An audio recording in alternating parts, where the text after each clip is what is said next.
Il est l'heure du journal sur ICA TV. Bonsoir et bienvenue. Tout de suite, les titres. Audience foraine de soins de santé aux animaux dans 3 cantons de la préfecture de la Koza. Toutes les images dans un instant. À suivre dans ce journal, séance de travail à PIA entre une délégation de l'Université de Kara et celle de l'Agence nationale de la cybersécurité. Voilà pour les grandes articulations, messieurs, dames. Encore une fois, bienvenue. Et merci pour votre attention. En vue d'offrir des soins de santé aux animaux, l'Université de Kara a déployé des équipes dans 3 cantons de la préfecture de la Koza. Cette activité a pris fin aujourd'hui. Suivez l'ambiance sur les différents sites dans ce téléma signé Rachida Touyayalin dans le Pacha.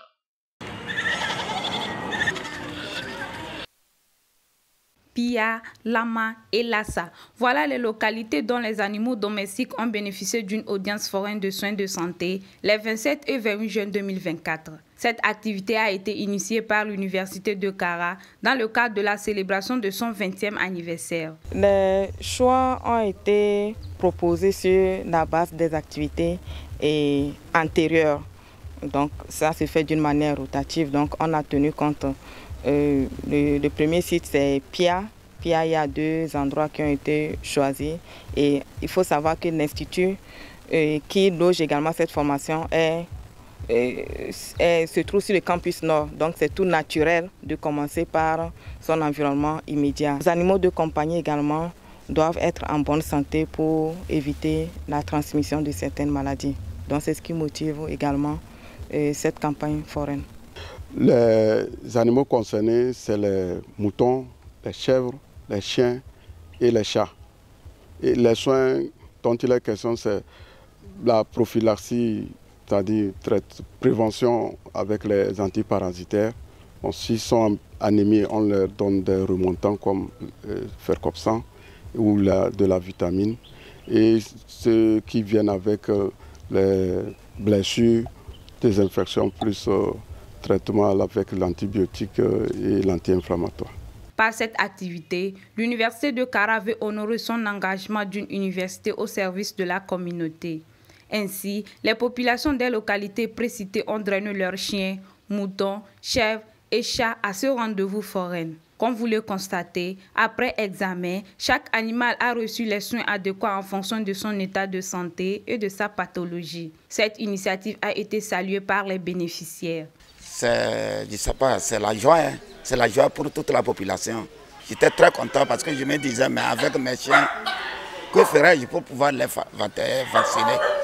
Il y a aussi des moutons, des chèvres, donc c'est un grand problème. C'était un grand problème.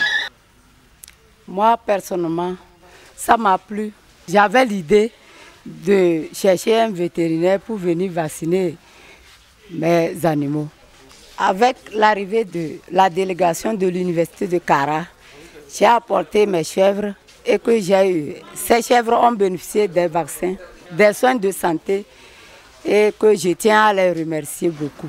Rappelons que la présente audience foraine a été assurée par les étudiants en parcours soins vétérinaires de l'Institut supérieur des métiers de l'agriculture ISMA.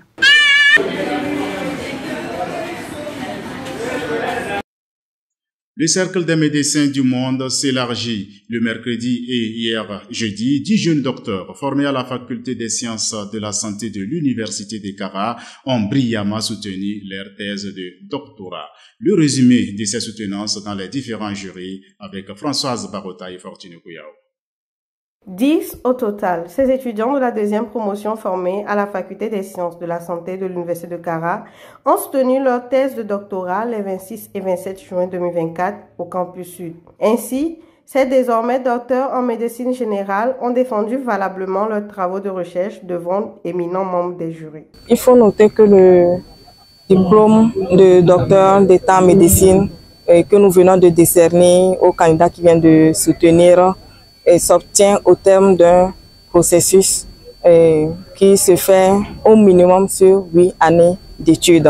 En sachant que à la faculté des sciences de la santé, dans la formation, nous avons des licences, master et doctorat, mais il n'y a pas de diplôme intermédiaire. Donc c'est le terme ultime des années d'études qu'ils ont entreprises au sein de cette faculté qui a été couronnée par cette soutenance. Il s'agit des patients des gens. Nous tous, tout le monde peut être atteint de cette affection. Les gens qui se présentent avec un membre inférieur, douloureux, et c'est chaud, et ça fait mal, ça gonfle, et ça fait mal. Ce sont des étudiants bien encadrés par tous les collègues, par toutes les équipes de recherche. Vous avez vu les thèses anti-plagiat, beaucoup de choses, avant même que le document soit validé. Pendant 8 ans de formation, alliant la théorie à la pratique, ces impétrants ont travaillé sur des thématiques accrochantes pour aboutir sur des résultats concrets. Devant les jurys, ils ont ainsi défendu les résultats de leurs recherches avec maîtrise et professionnalisme. Ces résultats répondent à chaque niveau à des réponses à même de lutter contre les pathologies qui gangrènent notre société. Ces soutenants sont donc des travaux de longue haleine qui ont enfin chuté sur des meilleurs sentiments. Et en ce qui concerne les thrombophlébite, il y a des cas de thrombophlébite, je peux dire, pour des phlébothromboses, et donc où les signes au début n'est pas souvent alarmants. Donc, quand ça commence comme ça, à bas bruit, ces patients qui ne savent rien de la médecine, qui traînent et puis se disent que oh, c'est rien de grave. Nous sommes déclarés docteurs en médecine avec une mention très honorable et nous sommes tellement fiers de voir ce grand jour. Et depuis notre naissance jusqu'à ce jour, on ne peut que dire un grand merci à Dieu. Bien évidemment, je suis très contente, immense, c'est ma joie ce soir, parce qu'après toutes ces longues années d'études, je suis tout simplement très heureuse. J'encourage, en plus de cœur, ça va à l'endroit des bacheliers, des futurs bacheliers, à ce qu'ils s'intéressent à la médecine. Rappelons qu'au terme, ces impétrants ont prêté chacun le serment d'Hippocrate, marquant ainsi leur entrée dans le cercle des médecins du monde. Je vous l'annonçais en titre, dans la droite ligne de ces missions, une délégation de l'Agence nationale de la cybersécurité, conduite par son directeur général, était en séance de travail à l'Université de Kara le lundi dernier. Victor Kwanekelenda Lopacha, reportage. Une délégation de l'Agence nationale de la cybersécurité, ANSSI, était en séance de travail avec celle de l'Université de Kara le 24 juin dernier. Cette activité qui vise à présenter les services de la dite agence aux universitaires s'est déroulée dans la salle de conseil de la présidence en présence du professeur Kokou Tcharié, président de l'institution. En effet, de nos jours, la digitalisation des données des administrations et institutions est menacée par une cybercriminalité grandissante. Comme vous savez, l'université de Kara est une université publique, une grande université qui manipule énormément de données. Quand vous prenez une université, vous avez beaucoup de bases de données, les bases de données des étudiants, vous avez énormément de recherches qui se font, c'est ce qu'on appelle l'économie du savoir. Et donc toutes ces ressources doivent absolument être protégées contre les cybermenaces, que sont les pertes de données, les vols de données, la destruction des données. Et donc l'Agence nationale de la cybersécurité est venue entretenir les premiers responsables de cette université pour déjà leur présenter l'écosystème de la cybersécurité. Aujourd'hui, nous disons, la question n'est pas de savoir si on va subir une cyberattaque, mais c'est quand est-ce qu'elle va arriver. Et donc, forcément, que vous soyez une administration ou une entreprise, dites-vous que vous allez subir une cyberattaque. Ce n'est qu'une question de moment. Mais le jour où vous serez victime de cyberattaque, qu'est-ce que vous aurez à faire? Voilà, donc vous allez vous adresser au CERT. Donc le CERT, c'est tout un ensemble d'équipements, de solutions et de compétences. Donc il faut renforcer tout ceci. Ainsi, à travers cette rencontre, l'ANSSI veut travailler de concert avec l'Université de Kara pour un environnement numérique sain. Courant cette activité, les missions et les stratégies de fonctionnement de l'ANSSI ont été présentées aux universitaires. Il s'avère très nécessaire que l'ANSSI, que l'État a choisi et mis en place pour essayer d'en parler avec des institutions supérieures. L'ANSSI nous a instruit sur la nécessité de protéger notre système informatique, notre système d'information. Et c'est la base des étudiants d'ailleurs qui est en priorité. Puisque si cette base est attaquée, à la rentrée universitaire, il n'y a pas d'inscription, il n'y a rien. Donc c'est très primordial que notre système informatique soit protégé. Notons que les échanges portant sur les questions techniques entre les délégations de l'ANSSI et celles réduites de l'Université de Kara ont mis fin à cette séance. Retour au campus sud pour suivre avec Jean Patika et Fortuné Kouyao une conférence organisée par le laboratoire Pôle de recherche et d'expertise sur la dynamique des espaces et des sociétés PREDES. Suivez. La main qui donne est toujours au-dessus de celle qui reçoit.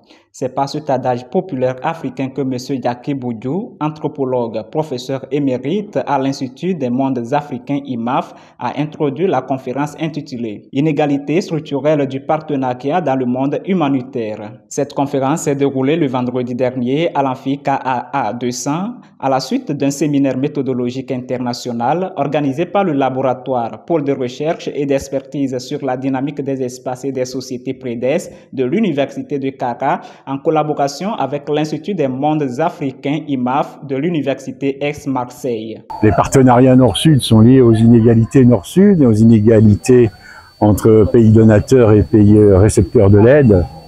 Et cette forme-là, évidemment, d'aide, puisqu'elle est financière et toujours biaisée, et engage des relations de dépendance.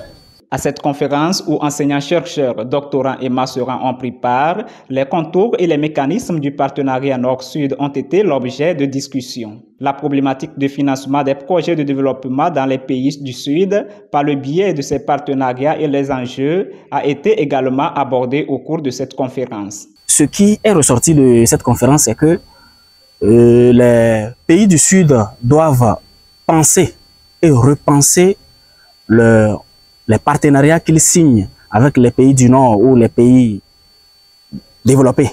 Parce que la main qui reçoit ne doit pas toujours vivre indépendante de celle qui donne. Et j'ai trouvé cette conférence animée par le professeur Boudjou très enrichissante. Et nous avons appris ce que c'est d'abord, ce que c'est que le partenariat Nord-Sud et quelles sont les réalités cachées sous cette appellation d'aide au développement. Ceux qui donnent cette aide sont toujours supérieurs à nous, d'accord? Donc, en fin de compte, nous devons faire très attention. Cette conférence, qui a été un véritable moment de partage et d'échange avec le professeur Boudjou, a été l'occasion pour les participants de repenser la notion du partenariat Nord-Sud avec de nouveaux paradigmes. Autre chose, les membres du laboratoire de recherche et d'études en linguistique, psychologie et société étaient en atelier méthodologique hier jeudi au campus Sud. Françoise Barota, Modeste Dawat pour plus de précisions. Enseignants, chercheurs et étudiants de l'Université de Kara étaient en atelier méthodologique le 27 juin dernier au campus Sud. Cet atelier, qui a porté sur l'initiation à la maîtrise des logiciels Mendeley et Zotero, a été organisé par le laboratoire de recherche et d'études en linguistique, psychologie et société. Quand un étudiant, masterant ou doctorant, écrit sa thèse, au lieu de faire les choses manuellement comme ça se faisait avant, il a la possibilité aujourd'hui d'utiliser des logiciels pour aller vite et de manière efficace. Donc c'est l'objet de notre formation, disons de l'atelier méthodologique. Et nous l'avons organisé vraiment pour aider nos étudiants à produire des travaux scientifiques de qualité. En effet, la rédaction des articles scientifiques et des mémoires de recherche nécessite un certain nombre de paramètres à respecter.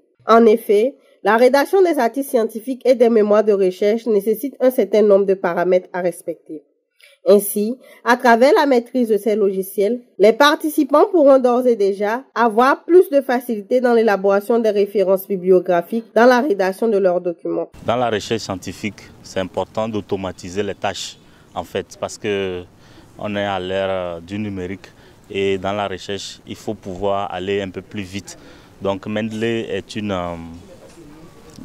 initiative, une plateforme en termes de logiciels qui permettent d'abord de s'inscrire, ensuite de pouvoir avoir accès à toute une base de données. Ça permet d'aller plus vite. Donc la particularité de ce logiciel, justement, c'est au niveau du référencement. petit atelier vient à point nommé pour nous aider dans nos travaux de rédaction, puisque en tant que chercheurs ou chercheuses, nous avons besoin de pouvoir organiser de façon efficiente nos données. Et avec aujourd'hui l'outil informatique, il faut savoir où chercher, quoi chercher. Rappelons que des ateliers portant sur d'autres thématiques sont prévus dans les jours à venir par le dit laboratoire. Pour bien assurer leur mission, les animateurs qualité des différentes directions et services de l'Université de Kara étaient en atelier de renforcement des capacités. Jean Patika, Fortune Kouyao pour les détails. Les animateurs qualité de l'Université de Kara étaient en séance de formation hier 27 juin.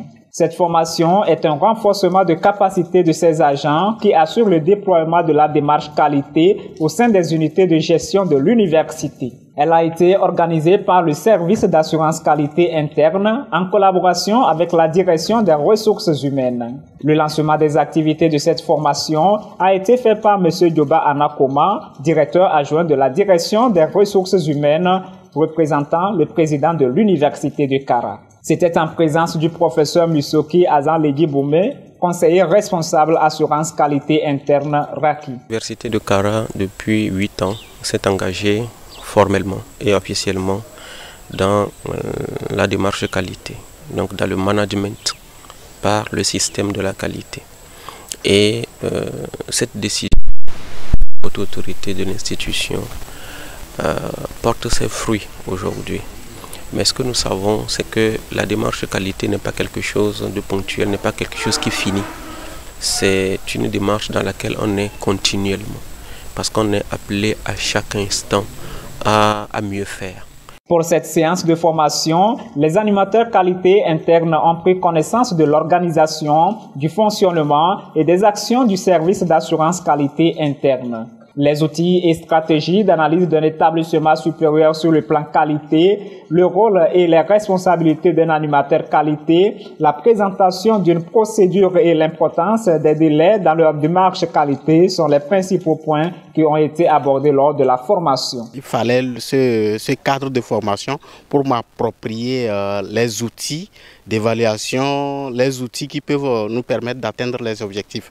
Parce que comme vous le savez, aujourd'hui nos universités sont tournées vers la construction des compétences et surtout trouver ce lien-là entre le marché d'emploi et les formations qu'on propose ici.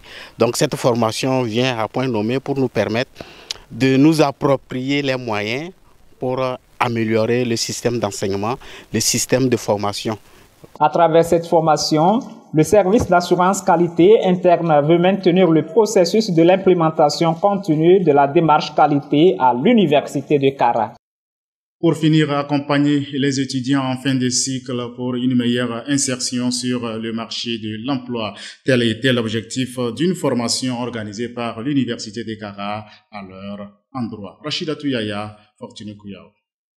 L'Université de Kara, à travers le programme Campus Citoyen PDC, a initié une série de formations au profit des étudiants, intitulée « Projet d'accompagnement des étudiants en fin de cursus pour l'insertion professionnelle ». Les travaux du projet ont été officiellement lancés le 24 juin dernier par le professeur Padabo Kadouza, directeur des ressources humaines, représentant le président de l'Université de Kara. C'était en présence de M. Passima Bozike, coordonnateur du PDC. Le programme Campus Citoyen a 3 grandes composantes. La toute première, c'est la composante liée au renforcement de capacité. Et c'est en lien avec cette composante qui vise à outiller les étudiants en fin de parcours ou les récents diplômés de savoir-être, de compétences et de compétences douces qui ne sont pas forcément enseignées dans les amphis selon les différents parcours.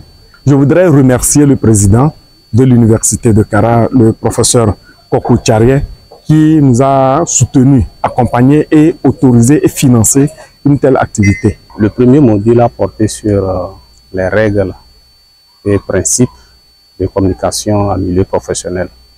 L'idée est de permettre à ces jeunes-là d'avoir des notions de la communication professionnelle, leur permettre de s'approprier ces règles pour leur utilisation dans un futur proche. Le marché du travail devenant de plus en plus exigeant, la maîtrise des techniques de la recherche d'emploi est une nécessité. C'est un appui que l'Université de Kara veut apporter à ses étudiants afin qu'ils soient plus compétitifs sur le marché de l'emploi. Je suis très ému que si auparavant on avait eu ces formations, au moins actuellement les jeunes devraient trouver d'emploi. Parce que tu ne peux pas aller sur le campus et venir rester à la maison. Comme l'Université de Kara a pensé aux jeunes étudiants en fin de cursus, là, cela vient à point nommé et nous remercions le président de l'Université de Kara pour l'initiative qu'il a accordée aux endroits des étudiants en fin de formation. Selon moi, c'est une formation, c'est une bonne formation, vu que nous sommes en fin de parcours, ça va nous servir dans la vie sociale. L'atelier de formation, qui a ainsi démarré avec une première cohorte d'étudiants, va se poursuivre avec 2 autres et prendra fin le 3 juillet prochain.